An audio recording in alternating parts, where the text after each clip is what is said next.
waxaan rabaa in fariin nasteexa aan halkan uga diro madaxda ugu sarreysa dawladda federaalka ee Soomaaliya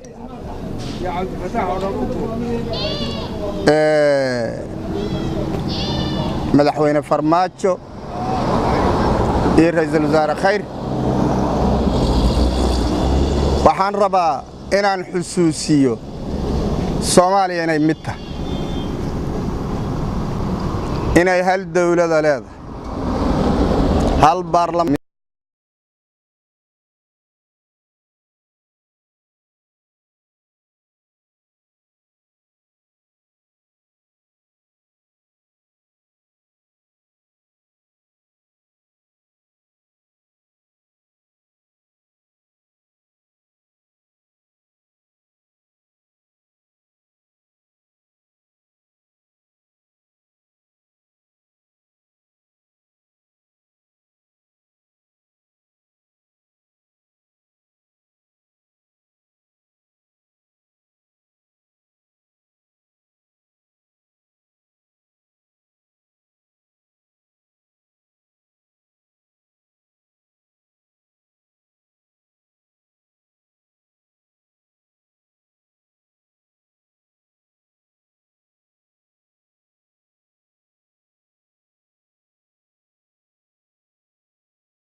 nimo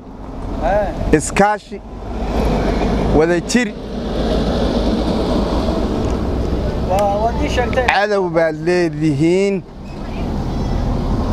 uu ibliiska u ka yahay iyo wixii dhaqankiisa cadowgiina waa ka aqoonsada goboladan walaalaha ee Jubbaland dadka ku noolow nabad baa idan deeqda dhulku nabad buu idinku deeqi